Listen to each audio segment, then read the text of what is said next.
ओम शांति।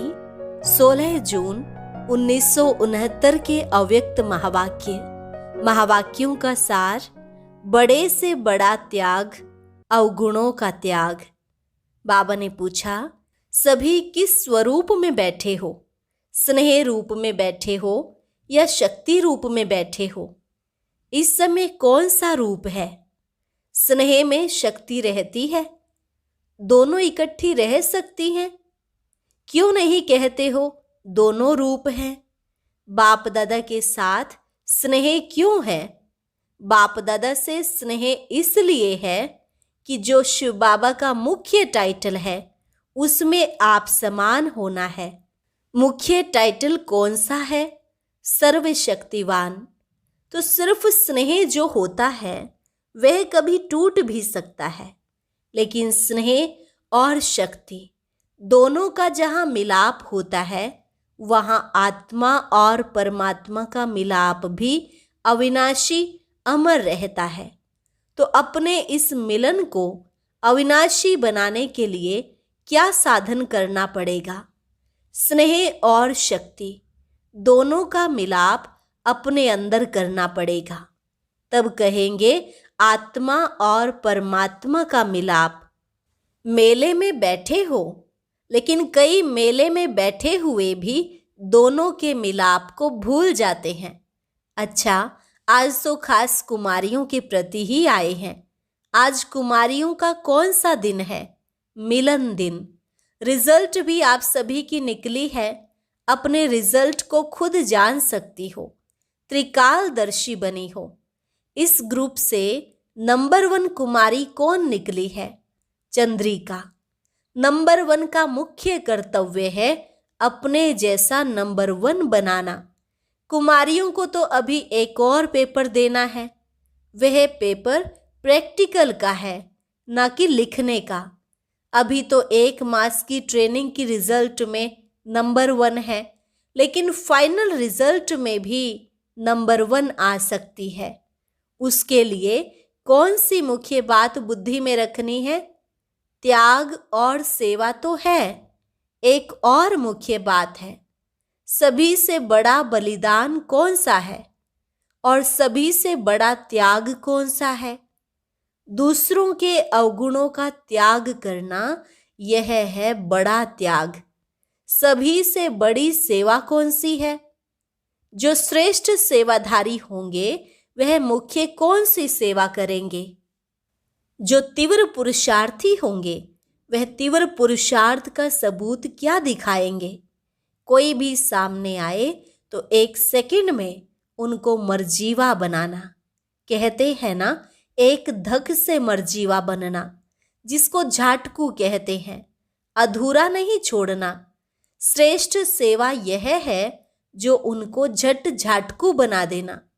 अभी तो आप तीर मारते हो, बाहर फिर जिंदा हो जाते हैं, लेकिन ऐसा समय आना है जो 1 सेकंड में नजर से निहाल कर देंगे। तब सर्विस की सफलता और प्रभाव निकलेगा। अभी मर्जीवा भले बनाते हो, झाटकू नहीं बनाते हो। 2 बातों की कमी है। वह बातें आ जाए तो अपना रंग दूसरों को भी चढ़ा सकती हो। आप झाटकू बनी हो तो कहते हैं पुरुषार्थी हैं। बाबा ने कहा, कहाँ कहाँ भूल होती रहे तो उनको पुरुषार्थी कहेंगे। प्रतिज्ञा यह करनी है, आज से हम झाटकू बन गए हैं, फिर जिंदा नहीं होंगे पुरानी दुनिया में। हिम्मतवान को फिर मदद भी मिलती है। हिम्मत के कारण बाप दादा का स्नेह रहता है। तो 2 बातों की कमी बता रहे थे। एक मुख्य कमी है एकांतवासी कम हो, और दूसरी कमी है एकता में कम रहते हो। एकता और एकांत में बहुत थोड़ा फर्क है। एकांत स्थूल भी होती है, सूक्ष्म भी होती है। इसमें दोनों की आवश्यकता है। एकांत के आनंद के अनुभवी बन जाए तो फिर बाह्य मुखता अच्छी नहीं लगेगी। अभी बाह्य मुखता में सभी का इंटरेस्ट जास्ती जाता है। इन 2 बातों की मेजॉरिटी में कमी है। अव्यक्त स्थिति को बढ़ाने के लिए इसकी बहुत आवश्यकता है, इसलिए ज्यादा एकांत में रुचि रखनी है। कुमारियों को अब जाना है प्रैक्टिकल कोर्स देने। अब कुमारियों को 3 सौगात देनी है। सौगात है स्नेह की निशानी, तो तीनों संबंध से 3 सौगात देते हैं जो कभी भूलना नहीं। बाप दादा की सौगात सदा अपने साथ रखना। सौगात छिपाकर रखनी होती है ना, तो बाप के रूप में एक शिक्षा की सौगात याद रखना।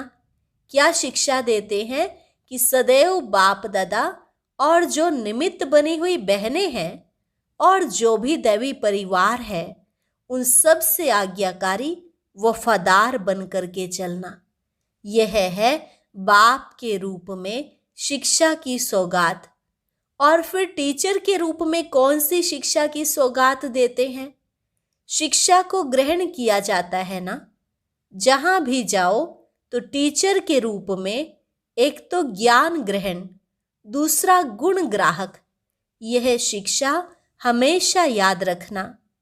और गुरु के रूप से यही शिक्षा है, सदैव एक मत होना है, एक रस और एक की ही याद में रहना है। विष्णु को जो अलंकार दिए हैं वह अभी शक्ति रूप में धारण करने हैं। यह अलंकार सदैव अपने सामने रखो। यह है बाप, टीचर और गुरु, तीनों संबंध से शिक्षा की सौगात खास कुमारियों प्रति। अब देखेंगे कौन कौन इस सौगात को साथ रखते हैं। वह लोग भी रिफाइन बॉम्ब्स बना रहे हैं ना, तुमको भी अब रिफाइन बॉम्ब्स गिराने हैं। चीटी मार्ग की सर्विस बहुत की, बॉम्ब गिराने से झट सफाई हो जाती है, तो विशेष आवाज फैलाने की सर्विस करनी है, उसी को बॉम्ब गिराना कहते हैं। जितना जो रिफाइन होंगे उतना रिफाइन बॉम्ब फेंकेंगे औरों पर। अभी ऑलराउंडर बनना है। जितना जितना बनेंगी उतना उतना नजदीक आएंगी सतयुगी परिवार के। ऑल राउंड चक्र लगाकर अपना शो दिखाना, तब है ट्रेनिंग की रिजल्ट।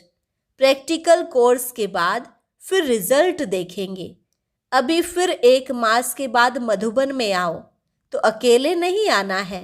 अभी ट्रेनिंग पूरी नहीं है, प्रैक्टिकल अभी है। अकेला कोई को लौटना नहीं है, कोई न कोई का पंडा बनकर आना है, यात्री ले आना है।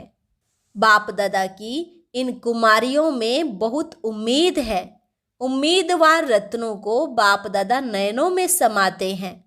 अच्छा, और अब यह एक बहुत अच्छी वीडियो भी जरूर देखें।